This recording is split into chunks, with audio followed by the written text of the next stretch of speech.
All right.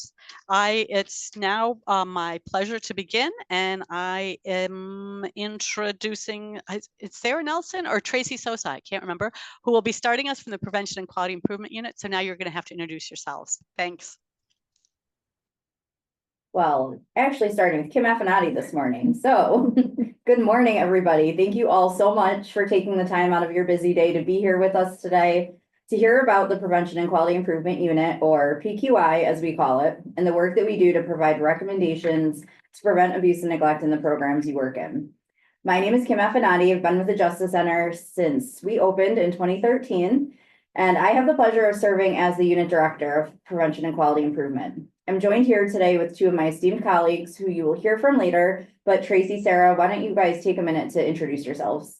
Right, thanks. Good morning. My name is Tracy Sosa. I am one of the supervisors here in the Prevention and Quality Improvement Unit, and I've been with the Justice Center for almost 7 years. Good morning, everyone. My name is Sarah Nelson, and I am a review specialist at the Justice Center, and I've been here 2.5 years. Awesome. Thank you both. We're excited to have the chance today to talk about our unit and to offer you all a glimpse into what we do and how we do it.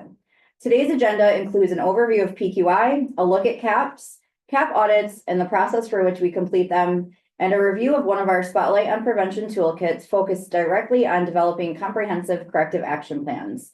You'll also have a chance to play the role of auditor for the day and get an inside look at how we do our work. So first, to keep me in check, let's establish some ground rules. I'm going to try to stay away from acronyms, but I've already slipped up. So when I do that, if I say something that you're unfamiliar with, please use the chat function to ask. Chances are, if you're thinking it, someone else on the call is probably thinking it too. You'll also hear us use the term people or person receiving services throughout the presentation. This refers to the people in the programs for which you're providing care. Your organization or field may refer to them as clients, residents, patients, students, etc., but we're all talking about that same group here. Lastly, as you're likely aware, the Justice Center's jurisdiction covers certain programs operated or licensed by 6 different state oversight agencies: the Office for People with Developmental Disabilities, the Office of Mental Health, the Office of Children and Family Services, the Office of Addiction Services and Supports, the State Education Department, and the Department of Health. So for this presentation, we are going to refer to these agencies as either the State Oversight Agency or SOA, or as the licensing agency. So now we've gotten all that stuff out of the way, let's get started. So using an emoji to indicate yes, how many of you have interacted with staff from the Prevention and Quality Improvement Unit before, either through a CAP audit, a site visit, or maybe you've attended a training like this? Awesome. So we're seeing a lot of stuff here. So sounds like we're not going to be that unfamiliar to you all, but you have a chance here to hear a little bit more about us and how we do our work. So who are we? Currently, we are a team of 14 professional level analysts who have all worked in the field of human services. We've been there, we've been in your shoes. As a matter of fact, between the 14 of us, we bring a combined over 200 years of experience in the field. I'm reinforcing this to this group as the recommendations we make are coming from a place of having been there and having done that. So what do we do? PQI is committed to providing consistent, constructive, and objective feedback to providers and their licensing agencies that includes resources to help prevent future incidents of abuse and neglect and to promote quality care provided to people receiving services. We fulfill this role in 3 unique ways: completing audits of corrective action plans, completing program reviews, and developing prevention materials. We will go into more detail on these later in the presentation. So where are we located? Currently, PQI sits in the Justice Center's home office in Del Mar, New York, which is about 5 minutes south of New York's capital. While we do not have presence in any of the Justice Center's regional offices, we do provide services to all programs under the Justice Center's jurisdiction across the state. So we travel, we're on the road a lot. That means we may visit your program up in Watertown or down in Riverhead. As a matter of fact, just last week, we had teams out in Buffalo and then down in Brooklyn. Even though we are located in one office, we do work closely with the teams in the other Justice Center offices across the state to ensure we are able to respond to all PQI related questions and referrals. So when do we get involved? Generally speaking, PQI's involvement comes after a case of abuse or neglect is closed. Because the bulk of our work comes from the completion of CAP audits, we wait for you all as the experts to put those plans in place before we become involved. Occasionally, though, we do get a referral, or we may get a referral from an investigator during the course of an investigation, wondering about recommendations to make before the case is closed. Or maybe they ask us to help facilitate communication with the licensing agency to address a concern more immediately. Why? So this seems like the most obvious one to answer. Ideally, in a perfect world, PQI's role would move away from auditing the corrective action plans that happen after abuse and neglect cases, because abuse and neglect wouldn't happen. But we know that mistakes happen, and we are fortunate to be able to be in a position to provide those recommendations to prevent these things from happening, while also suggesting strategies to improve quality of care afforded to individuals in your programs.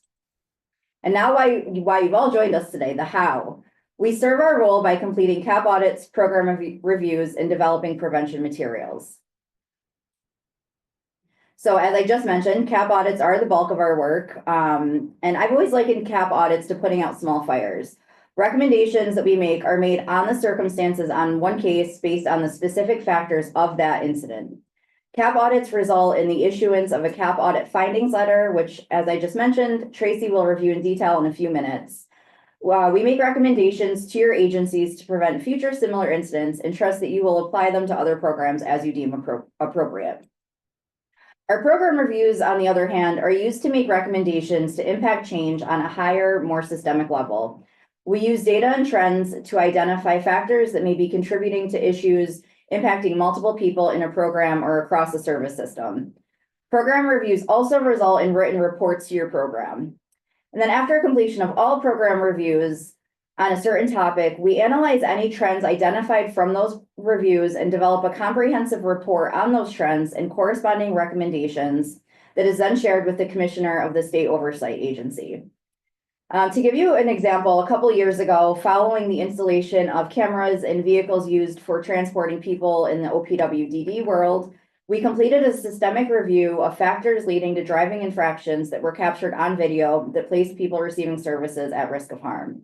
This review included an analysis of agency policies and trainings, among other things, that were used to prepare staff for safely transporting individuals.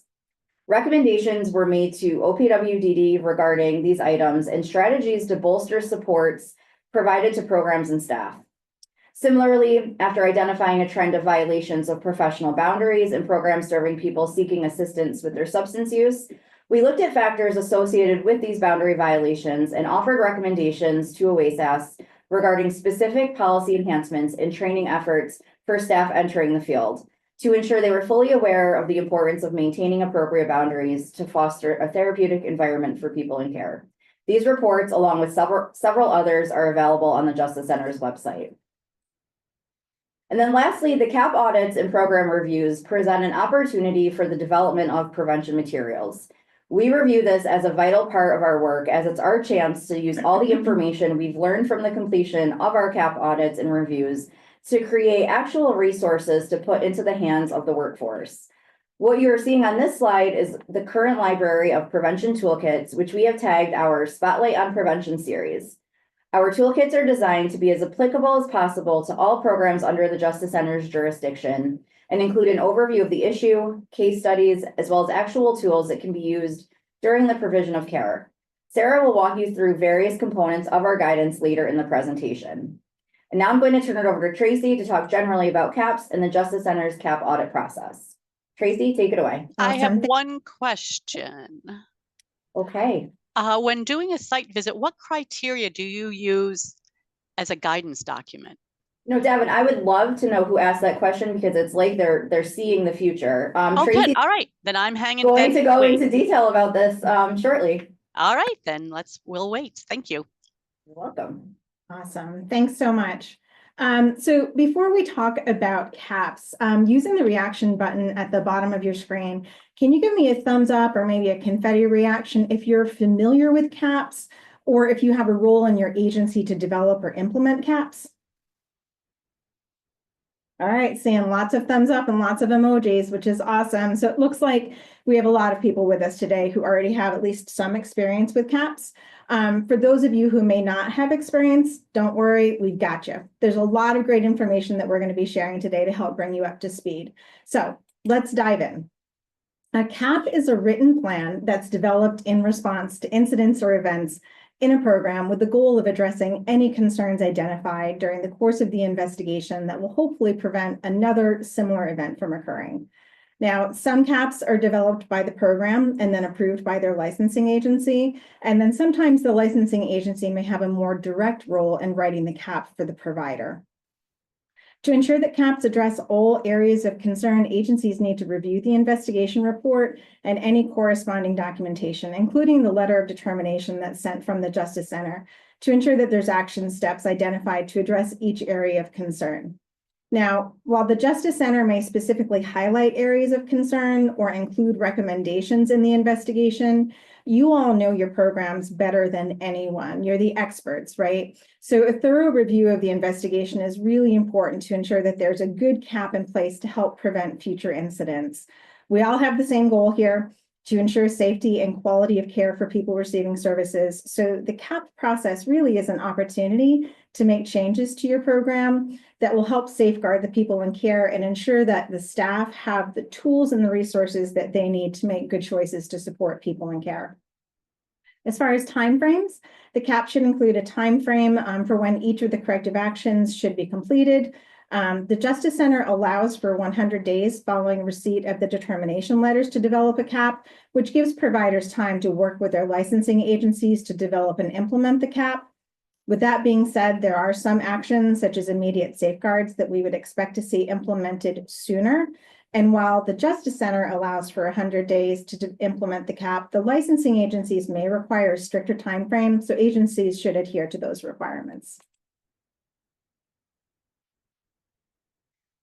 So, what to expect? I skipped a slide, sorry about that. So what does PQI audit? So somebody earlier asked, with a staff of 14, how can we manage the volume of work that we have? And that's because we do have a selection process for what we audit. Generally speaking, we have a rubric that helps us determine which corrective action plans to audit. That includes, but is not limited to, CAPs that involve cases where there was a Category 4 finding. So the Category 4 finding, which some of you may already know, is a substantiation against an agency rather than an individual staff. When the Justice Center finds that an agency's action or sometimes an inaction mitigates staff culpability.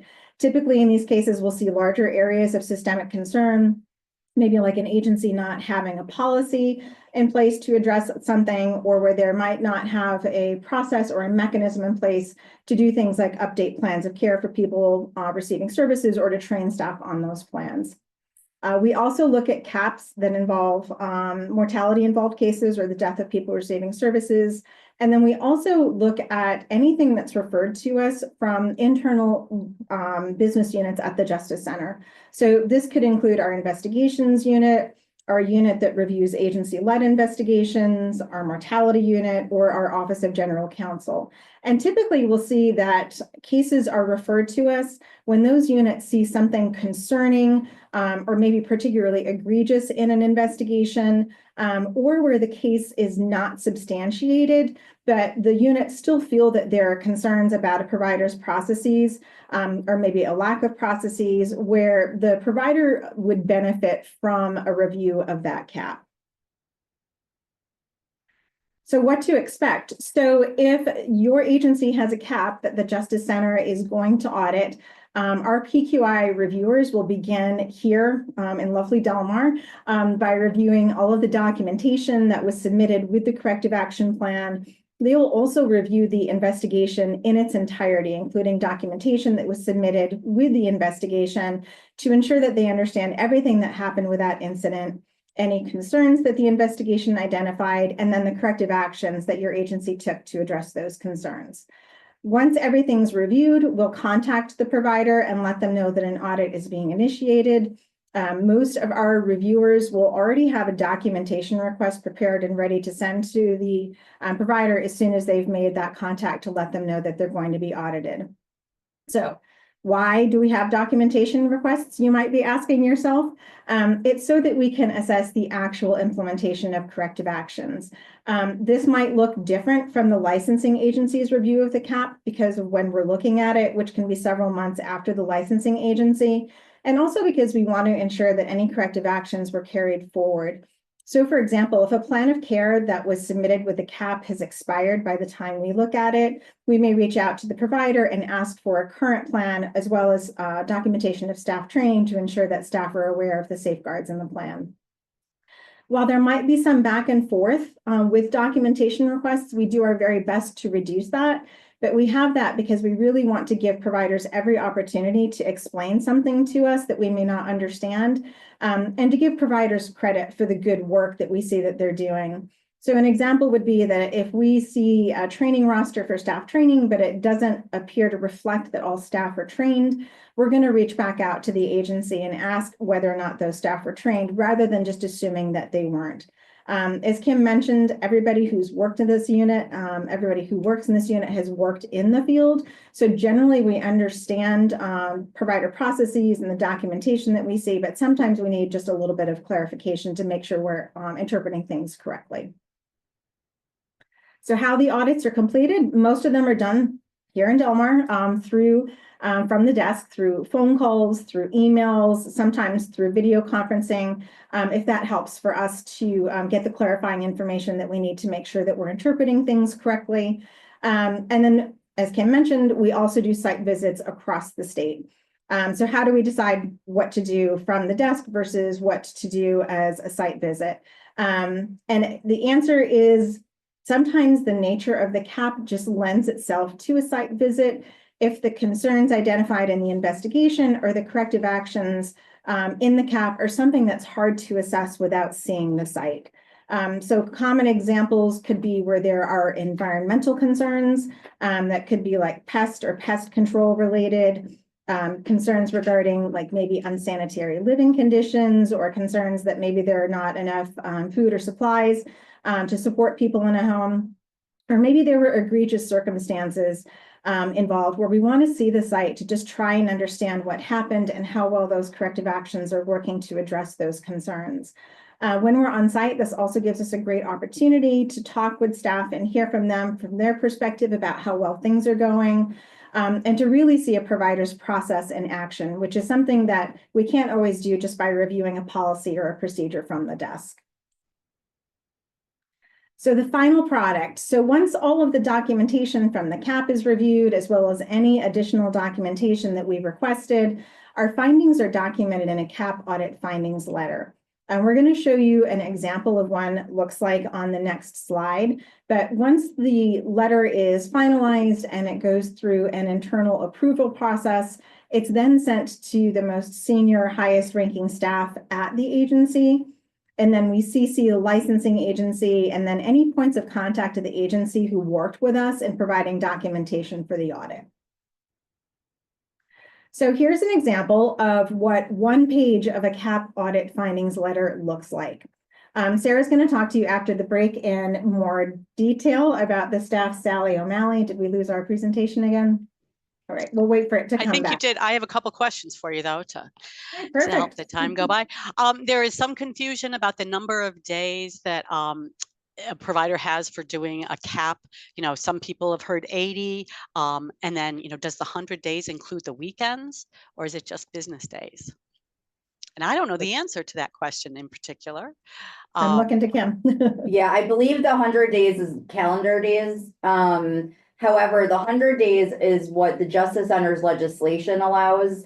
Most of the state oversight agencies have a stricter time frame. So while the Justice Center will hold you accountable for 100 days, aside from any immediate actions that need to be implemented following an incident, we always say refer to your requirements in your state oversight that your state oversight agency has, because that's really what you want to adhere to in terms of timeliness. Okay. And then just the last question, does the Justice Center collaborate with OPWDD's Here's a big acronym that many people won't know, OIAA. The Office of Internal and Investigative Affairs at OPWDD. Congratulations. Yep. Yeah. We do a lot of collaboration with OPWDD and the other state oversight agencies. We're not getting into a lot of detail about that today. But even though there's only 14 of us, we do work very closely with the state oversight agencies because we can't go and visit every program.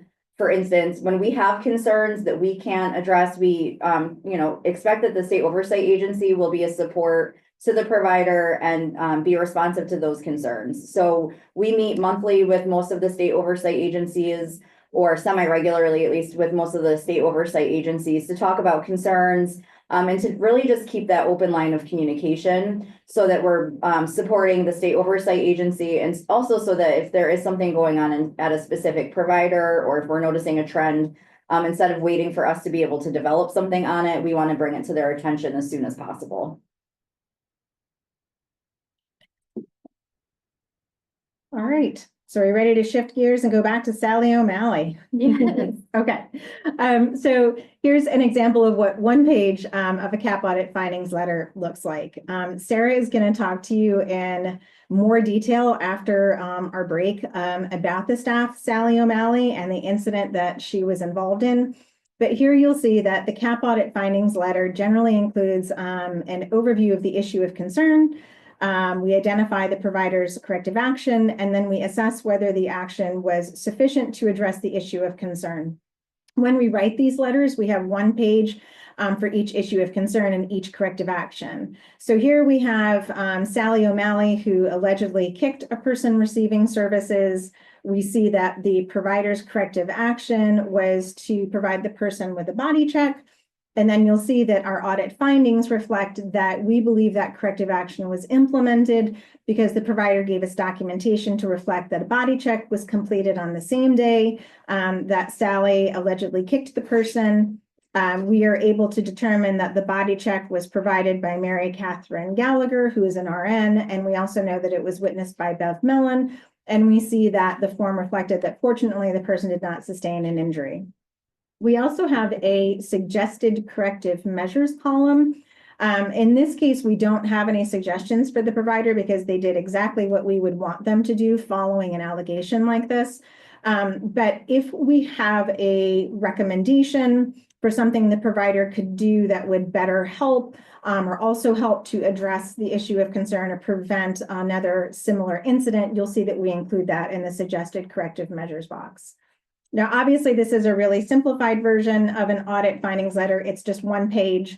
Some of our audit findings letters are pretty short. They may only involve a few corrective actions, maybe for an incident that only involves one subject staff, maybe who used poor judgment in a situation, or maybe they didn't understand something about a plan of care or follow the plan of care.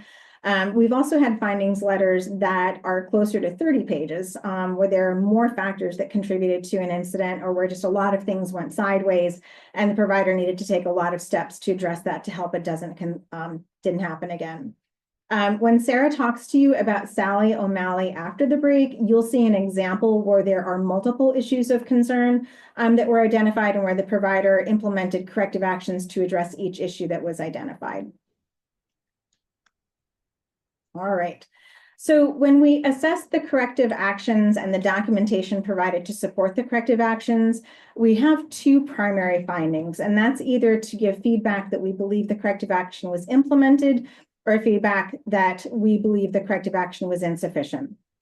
So the implemented finding is what we want to see, right? And I'm sure it's what you all want to see as well. And that means that the actions that were taken sufficiently address the issue of concern. They were implemented at the time of the audit, and we feel that they're going to help prevent another similar incident from occurring.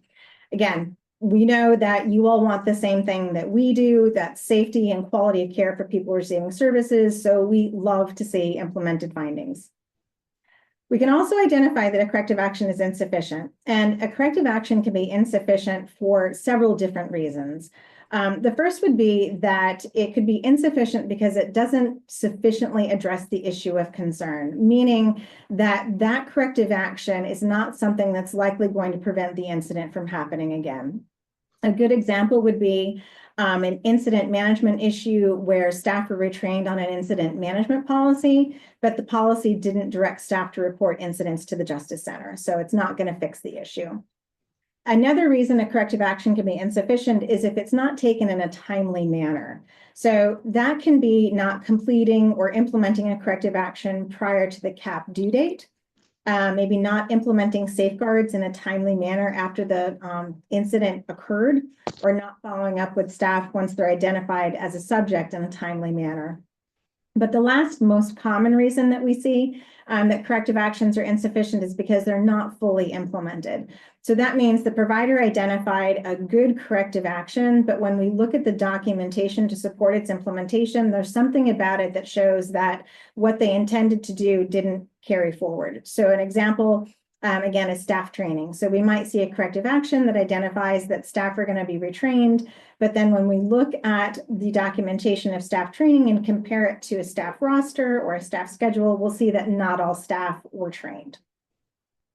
You'll see that we also have an other finding or an other rating for corrective actions, but this is not used as often. And usually you'll see this for things like subject staff who resigned before they could be retrained, or where there were environmental or architectural changes being made to a program that are just going to take time, and they can't be completed by the CAP due date due to the nature of the project, or just similar scenarios where a corrective action wasn't completed or wasn't completed by the CAP due date, but it wasn't through any fault of the provider. So hopefully now you have an understanding of CAPs and the CAP audit process and the type of findings that we issue. Before we have a break, there's some questions that. Okay, love it. All right, great. So one person wanted to know, when they get the final investigation determination, what if there isn't enough evident information for them? If something, just has a check mark for systemic reviews, where would they get more information about that? So really important to review the entire investigation. So chances are if there's a check mark at the end of the investigation, it's because there's something within the content, the narrative, or, just the general however many pages of the investigation that's identifying where that issue is. Okay, great. Can a family member request a site visit to a home that was involved with serious issues involving the Justice Center? So if there are concerns about care that's being provided to a person, living in a residential setting, we would recommend that those concerns be reported to the Justice Center. And as Tracy mentioned in the beginning, we do receive referrals from various business units at the agency, including our call center. So they can refer things to us. We also have a prevention mailbox. Most of the time when we get questions in there, it's for training, but we certainly would, if we receive something, in addition to encouraging the report of that, we would take a look at that. So it's possible that if a family member did reach out to us, ensuring that all other steps were taken, that may be a reason why we would choose to do a site visit. Thank you. And I think there's some people are a little confused about how a body check, how that's a corrective action and how that helps prevent future incidents. So could you address that? So the body check really is what we would consider the immediate safeguard, which is part of the corrective action plan and the steps taken by a provider immediately after an incident to ensure that the person is safe and that the incident doesn't, continue or get worse. Thank you. So you were just showing a snippet of a CAP audit. So this wasn't just, the only action, right? Are you ever looking at, what kind of care is provided to the victim afterwards? And again, we have mind readers on this summit today. When Sarah talks to you after the break in further detail about Sally O'Malley, you will see the additional steps that the provider took following the incident, including things like emotional support. Great. And there's questions about timeframes and stuff. And I just want to say, when the Justice Center sends a letter to a provider, if there's a response required, we're very clear about how long it takes. And we're also understanding if, you need extra time, we will grant that. So with that, I'm going to go into our corrective action plan guidance from the toolkit that we have on our Prevent Abuse website. So everything that we talk about today is included in the CAP guidance toolkit.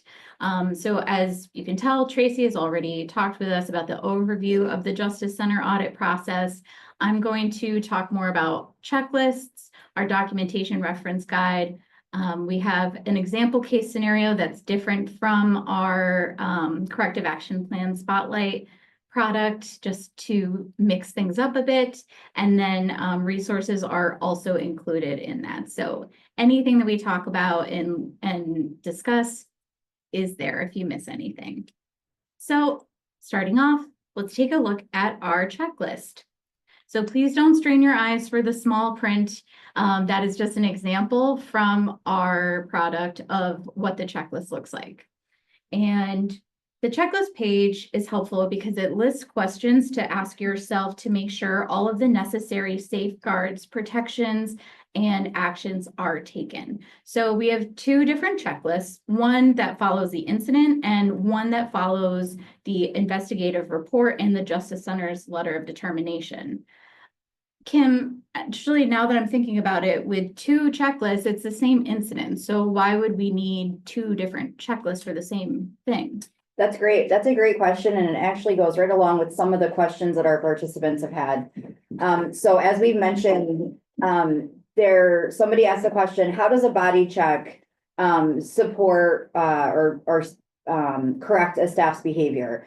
A body check, obviously, that's not going to correct the staff's behavior. That's just going to ensure that the person that was involved in the incident is safe, and that if there are marks or any sort of medical follow-up that needs to be done, that's identified immediately after the incident. So the first part of this checklist, or the first checklist, are the steps that you should take right after you become aware of the incident. This is talking about our notifications, and Sarah, you'll go into this a little bit more, but this is talking about those immediate actions, those immediate protections and safeguards that the provider should be taking to ensure safety of anyone involved, the person receiving services, as well as any staff that may be involved. The second checklist is after the investigation is done and the agency receives the letter of determination and the investigation report from the Justice Center. Thanks, Kim. So let's go over some of our checklist items. So as Kim said, following the incident, our first steps are to ensure the safety of the person or people receiving services involved in the incident. So there are so many nuances and complexities with every incident that factor into the initial steps that we take. The program type, if it's a residence versus inpatient program versus a day program. Different agencies have different policies that may have guidance for the first steps that are required to be taken. And each person receiving services has different needs and person-centered plans that need to be followed. And as well as the nature of the incident, if it's really egregious versus not as egregious, will depend on those factors too. So again, our first steps are ensuring the safety of the person and staff that are involved as necessary. So are there any medical treatments that are required? Are there any assessments to determine safety and well-being? Have any environmental issues been corrected? For example, the stairs at your program are broken and a person fell through the stairs. We would want to ensure that that stair is immediately fixed to protect that person and protect everyone else. So it's really important to take the steps for people receiving services and staff who also might not have been directly involved in the incident, but are affected. And again, this can depend on the nuances and complexities of the program. But some of those other initial steps focus on our immediate protections and safeguards. So this would include notifications, possibly calling 911, reporting the incident per your agency's policies, reporting to the Justice Center, contacting the treatment team or the staff that work with the person receiving services. And contacting the treatment team can also help determine if there's any other necessary steps that need to be taken immediately. Other initial protections may include steps taken to protect the people receiving services from subject staff during the investigation, team meetings to review the incident, maybe implementing a safety plan, And we also often see training for staff. We often see as an immediate protection staff retrain on the Justice Center Code of Conduct. And just for another plug of our Prevent Abuse website, we have a Code of Conduct training on there and forms. So just another little plug for that. Now, I'd love to see a confetti or a thumbs up emoji if you have initiated any of these protective steps that we just mentioned after an incident has occurred.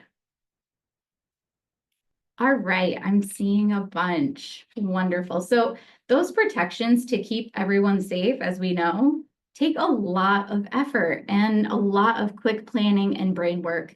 You as providers deserve to have that recognized, and we as PQI want to reflect all the work that you have put in. So as an outsider to your agency, how can I see all the steps and the work that you've put in?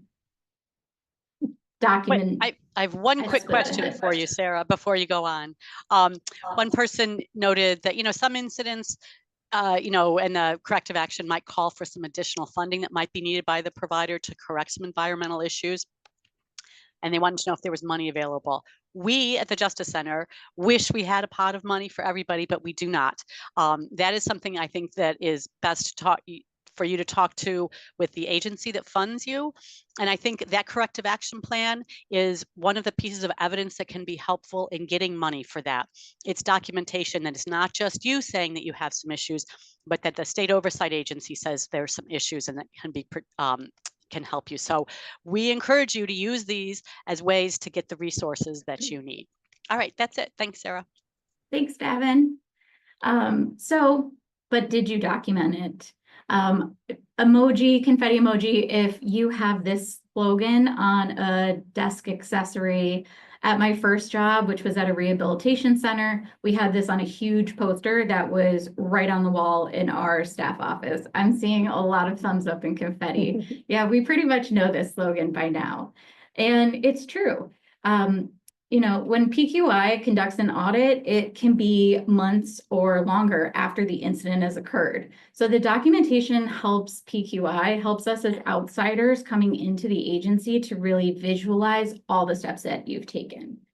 Prior to the Justice Center, I trained staff who provided direct care to people receiving services, and I trained them on reporting requirements. And my tip for them was to write down everything as it occurred in that moment. So even if it was just on a Post-it, writing the time, the date, who was involved, the steps that they took, and the status of the person. So that way, if or when they were interviewed, they had that information readily available rather than trying to remember it off the top of their heads. That's a great tip, Sarah. I mean, especially after an incident, things can be really chaotic and really hectic, and taking the time to write those things down can really help down the road to help remember all the different steps you took. And do you have other tips? I do. Perfect segue. So some other quick tips for documentation. Ensuring that everything is legible. So we usually will suggest pre-printed forms or printed names before signatures and legible writing on entries on data collecting records, such as like medication administration or supervisory checks. If we can't decipher what's written, that might be something that we reach out for clarity. Our other quick tip is to include the date that the step or protection was implemented and when it was removed. This helps us to understand the time frame for that protection. We also see coaching, counseling, supervision as an immediate action or as an immediate protection rather. And we'll often see the supervisor observed staff 1 shift per week for a month. So documenting the date, documenting who met, and definitely documenting what was discussed. Again, it's hard to recollect that information months later, so having that documented in that moment is really helpful. Having the curriculum or materials attached to your training sheet. Again, this helps us to know exactly what the training or curriculum that was reviewed. We also suggest attaching either a staff roster or a staff schedule of the staff that we would expect to see from a training. So for example, if it was a revision on a policy, that may be more staff than if it was one staff that made a mistake and need to be retrained on it. So we would want to see the staff schedule and rosters so that we know who we expect to be trained. Saving documentation where either QA or other supervisory staff or covering staff can access it. Oftentimes we will request a document or a record and we'll get the response, actually, you know, that supervisor left and we can't find the record. So not having that document, we can't tell what happened. So it's really helpful to maintain the records in a place that is accessible, again, for QA staff, supervisory staff, or staff that may be covering. So next, we're going to revisit Sally O'Malley that Tracy had mentioned, and we'll use that example to kind of visualize some of these topics that I'm talking about. So we have as our allegation, Sally O'Malley, DSP staff, kicked Molly Shannon on March 4th, 2025, after Molly Shannon took their medications. We have simplified this because, well, it's 11:24 and we're ending at noon. So we have used a very simplified example to show things. If there's any questions that you have that are specific to CAPS, please put them in the Q&A, and then we can address those questions at the end if we have time. So our allegation at face value, Sally O'Malley kicked Molly Shannon after Molly Shannon took their medication. So one of our immediate protections, body check by the nurse for Molly, which we saw in that audit letter. Sally O'Malley was placed on suspension, and emotional support was provided to Molly. So now we're going to look at the documentation to support those steps that were taken. So first, we have our body check form. Now, another plug for our preventive use website, we have a resource for body checks, and that toolkit is incredibly detailed and has all the important items that we'd want to document, such as the dates of the checks, the frequency and durations, the staff that's completing the form, if photos are taken, if the injury is new or old, any notifications that need to be made, and more. That form would definitely strain your eyes trying to look at this in the presentation, so we've simplified it down. And so we can see from this checklist that Molly Shannon had a body check completed by Mary Catherine Gallagher, nurse, and it was witnessed by Bev Mellon, direct support professional. And the dates are all the date that the incident was alleged occurred. So we know that this is timely, and we know that our person had their protection in. So next we have Sally O'Malley's suspension. So again, we're looking at this document as if the incident just occurred. So we have an email from Maya Rudolph, the Director of Residential Services, who emailed Tina Fey over at Human Resources. And this email is great because it mentions how Sally O'Malley was informed of the suspension. We see that the date, it was March 5th, the morning after the incident occurred. We also see in there that they reported it to the Justice Center, and we know that there's a follow-up because Maya Rudolph asked Tina Fey to provide an updated form. So we have that in the back of our heads to circle back to. So again, for this very simplified example, we don't know what our next steps are going to be with Sally O'Malley until we receive the letter of determination and the investigative report. We know that we need to circle back, but we kind of have to wait until that comes. So next, to prepare, we'll look at our next checklist, which is following the investigation and determination. As Kim had mentioned, we have our immediate steps and our immediate protections. So once we have our letter of determination and investigative report, we have our next checklist that we can look through in order to ensure that nothing falls through the cracks and that we have addressed any concerns or addressed anything that could be improved upon in order to prevent any incidents like that occurring in the future. So after our checklist includes, and again, this is all in our CAP audit guidance. After reading the entire investigative report and letter of determination, you'll hear us say that a lot of reading the entire report, were all the issues of concerns and or recommendations that were placed addressed. If there were any environmental concerns or issues were identified in the incident, are there mechanisms to ensure that there's ongoing support for the maintenance issues? Are staff patterns appropriate to support the supervision issues or any changes in supervision levels? Did staff involved in the allegation require any personnel follow-up or retrainings? Were there policies, procedures, plans of care, or environmental items that needed revisions? And if so, were those changes made? So for those changes, let's say a change to a policy, we would also expect that relevant staff to be trained, as we mentioned earlier. And so for our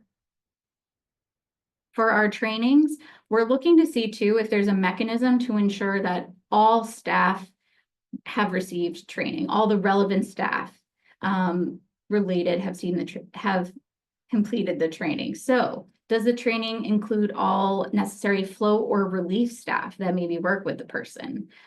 Temporary staff from contract agencies, part-time staff, staff who work overnight, weekends, or non-traditional hours. We want to make sure that, again, all applicable staff receive their training. And that and we strongly suggest that there's a mechanism in place in order to track that. So oftentimes if PQI is reviewing a training sheet, we will also ask for a roster, as we had mentioned earlier. Sometimes we will also ask for a staff schedule or assignment sheet. It's just a document so that way we can tell the staff that we would expect to know the topic and the training that was covered. So you've heard me talk for quite a bit.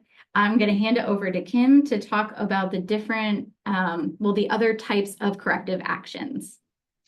Can I just ask a couple quick questions? Are individuals or family members notified in the CAP process? You guys, it's largely up to the provider, right? And if they're licensing agency they should be policies. Yeah, we are not authorized to do that, but you know, we would hope that providers would work collaboratively with their family members to keep them in the loop about what they're doing to protect the people that they love. There's a lot of questions about, you know, how do I document this? How do I do this if it's in my electronic health record? I just want to assure you that if the Justice Center is going to do a CAP audit, we're going to talk to you about what we're looking for. And there's a back and forth about this is what we have, this is what we don't have, and we will work with you. So you don't have to worry about all of these answers until the time comes, and then we will answer them directly. That's it. Thank you. Thanks, Davin. Great, thanks, Davin. And Davin raises a really good point there. We really do want to work with you to offer the recommendations, but to be seen as a resource. So if you are having a difficult time figuring out the best way to document something, just let us know. We're happy to provide recommendations on that. We understand that not all things are going to be documented or documented in a traditional way. So when our staff do reach out to you and there is some back and forth, it's so that we make sure we're giving you every opportunity to explain those things. We do our best to, you know, reduce any sort of duplicative asks or to reduce the amount of times we're going back and forth. But it really is so that we are sure that what we're putting on paper is accurate. We want to give you every opportunity to get an implemented corrective action. So now we're going to talk a little bit about types of corrective actions. So you see a list of categories here on the screen. These categories are what we typically see in terms of the different types of corrective actions. Personnel, for example, we know that refers to actions that are taken with staff usually directly involved in an incident. And they're going to include things like changes to job responsibilities, maybe counseling, enhanced supervision, discipline, and sometimes termination. I think training, meetings, policy and procedures are pretty self-explanatory. They often go hand in hand, right? So when policies are updated, that we would expect staff to be made aware of those changes, maybe via a formal training. We see informal trainings as read and sign sometimes. And depending on the topic, we may see more of a sit-down meeting occur to discuss those changes. But things like services and treatment, that can be a little bit less clear on what we mean by that. So using the chat function, what are some examples of corrective actions that that may fall into this category?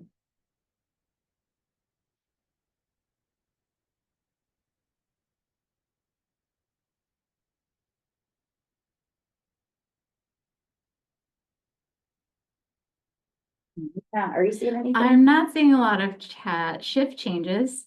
I see service.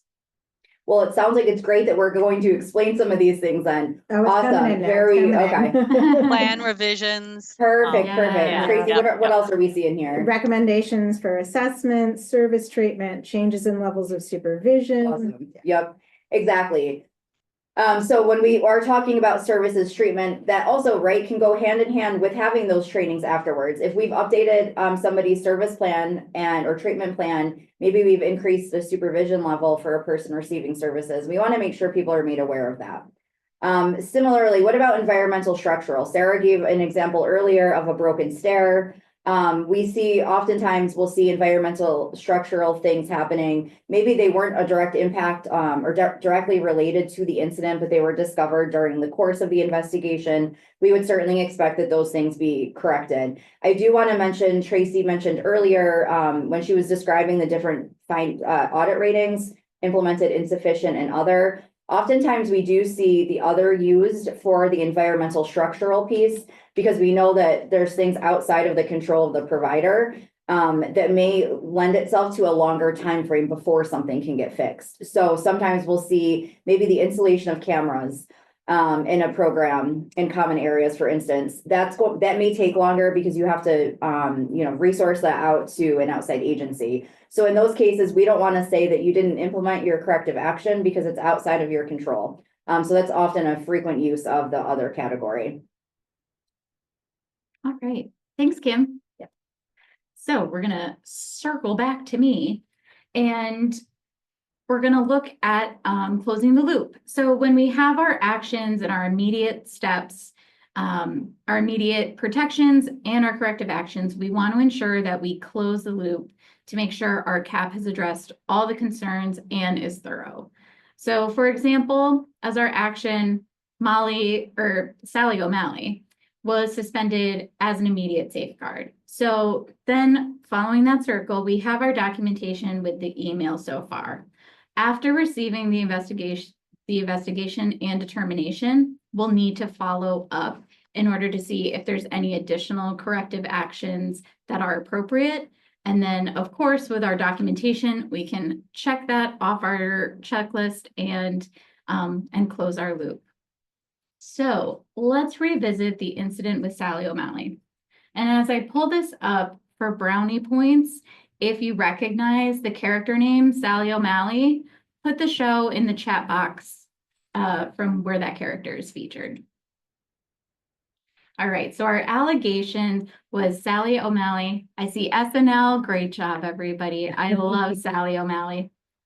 So our allegation, Sally O'Malley, I don't love her in this instance, though, when she was alleged to have kicked Molly Shannon after Molly Shannon took their medication. So at our face value, when we were completing our immediate protections, we had our body check, Sally was suspended, and emotional support provided to Molly. So we have our checklist. So far, we have our body check form. Sally suspended. We have our email to HR, and emotional support was provided to Molly. So using our Zoom presenter magic, we are going to fast forward in time. And now we have received our letter of determination and our investigative report. So our letter of determination noted Sally O'Malley was unsubstantiated for kicking Molly Shannon. And so we read over the investigation, and that helped painted a picture of what happened and gave us information of what contributed to that incident. So for our very simplified case, our investigation noted Molly Shannon wanted to stay up late so that they could watch the Oscars.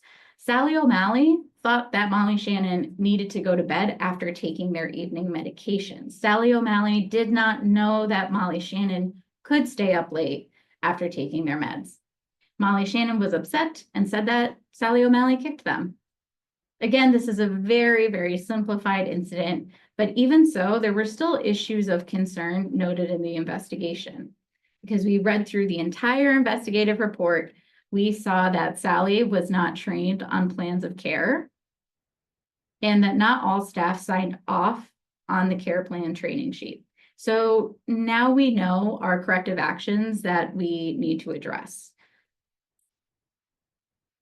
which are, so now that we have our determination and Sally O'Malley was unsubstantiated, we need to circle back in order to close that loop and get her employment status form that was in that email. We also need to retrain Sally O'Malley on Molly Shannon's plans of care. And we need to retrain staff as well on Molly's plan. All right, so first we have our documentation of our employment status form. So this is our circle back and closing the loop for Sally O'Malley. We can tell by this form that it reflects the suspension, it reflects the effective date, as well as the return to work date, and also the reasons why, pending outcome of the investigation, and that May 5th, unsubstantiated, return to work. We have our effective date. We also have our signatures from our staff, our supervisor, and administrative staff, all signed and dated to confirm their acknowledgement and that the information is accurate. So now we can check this off our list. And you'll see on here, I put in attached. And if we had just had the email, again, every CAP and every case agency has their own unique complexities and nuances. So if we had just had the email, PQI might ask for a document that reflects Sally O'Malley did not work at the same program with the person receiving services during the time of the investigation, such as a schedule or a payroll or something around that time period. Again, that's if we just had the email. Because we have our official form that is signed off by all the required staff, we don't need that. But just to give an example. Tracy, I think I'm forgetting, there was another action for Sally O'Malley. I think she was supposed to be retrained. Perfect. And again, this is going to look different than staff training. So for Sally O'Malley's, the investigation noted that that Sally O'Malley was not trained, and we know that Sally O'Malley did not know that Molly Shannon could stay up after taking their evening medications. So we have our training record, and it reflects the plans of care that that Sally O'Malley was trained on. We see that the residential manager, Amy Poehler, provided the training in person, so we can tell how it's conducted. And we have a pre-printed form that also notes Sally O'Malley's title and her signature and date. And we would also attach the plans of care that Sally O'Malley reviewed. So on here we have Molly's safety plan. This could also be similar to an individualized plan of protective oversight or a safeguard summary plan or any other plan that notes protections and safeguards, as well as the behavioral support plan. And we would need those plans attached, again, as PQI, so that way when we read through, that we know on there, it says Molly Shannon can stay up late after medications. All right. And we have our staff retraining. So here we have our training sheet, and it is pre-printed for the most part, and we'll talk about Tracy Morgan in a minute. But we can tell the topic, the plans of care that were trained. We can tell how it was conducted. As we see, we have the crossed off read and sign.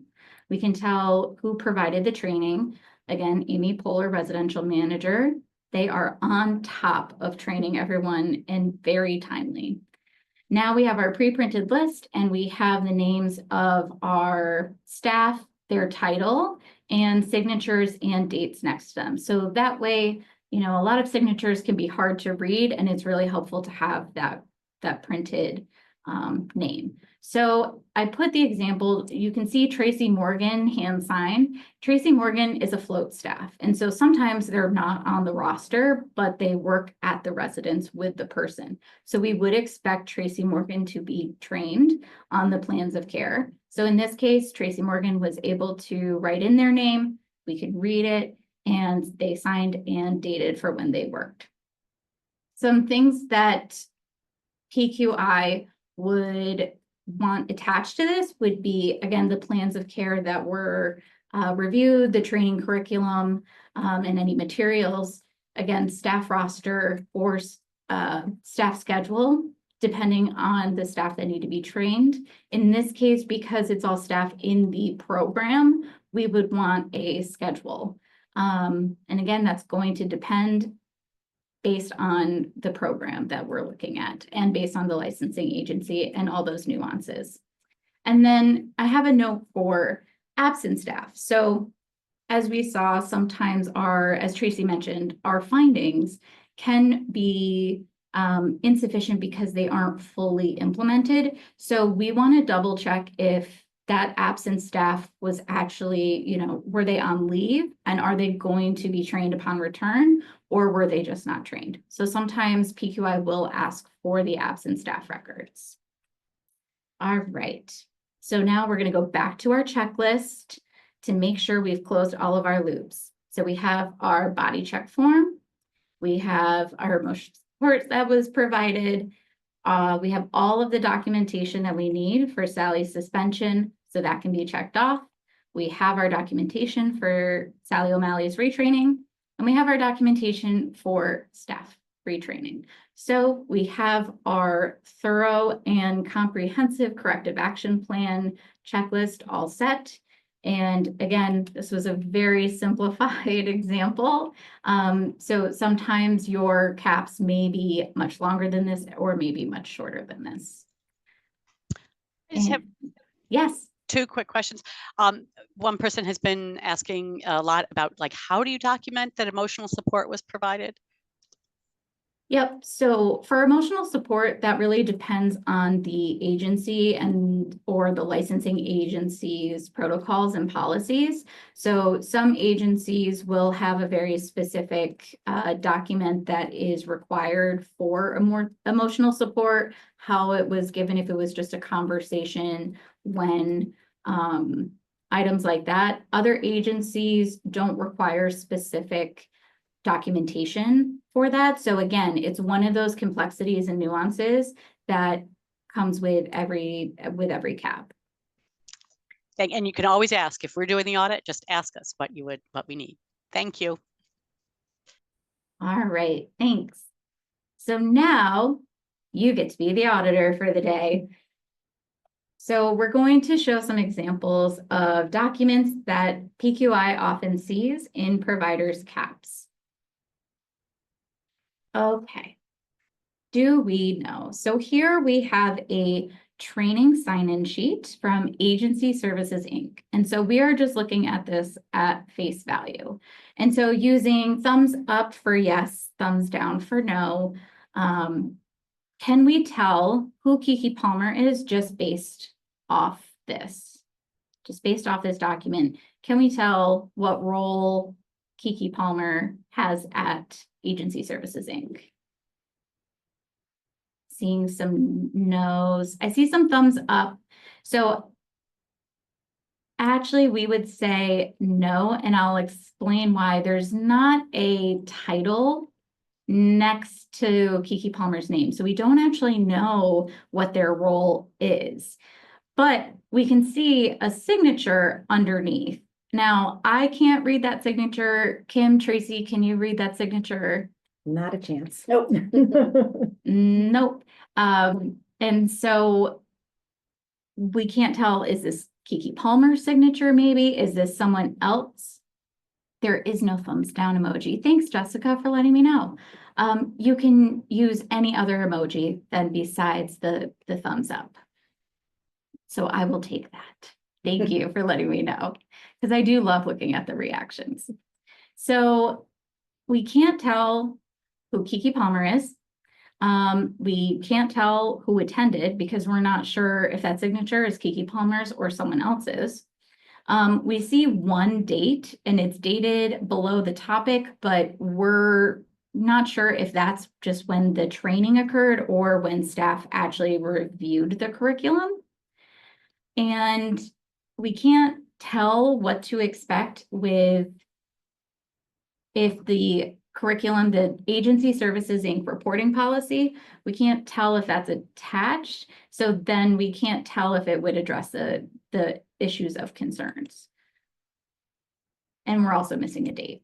So I have a question mark because I'm very confused. I don't know what this form means. So let's look at how we would correct this form. So we have our training sign-in sheet, and now we have everything filled in. So we have our date, and now thumbs up, and then for yes, any other emoji for no. Can we tell who Kiki Palmer is? And you can also use the chat.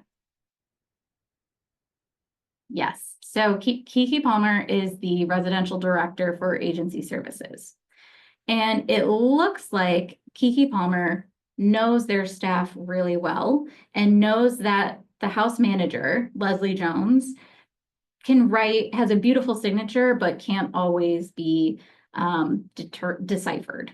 So Kiki Palmer pre-printed, just with a pen, handwritten, pre-printed Leslie Jones' name and title. So do we know who Leslie Jones is and who attended this training? Great, thumbs up. Yes, we do.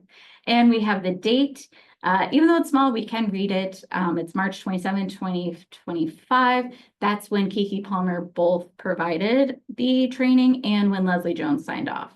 And we also have a note at the bottom. Kiki Palmer wrote, Leslie, review the attached policy and sign and date. See me if you have any questions.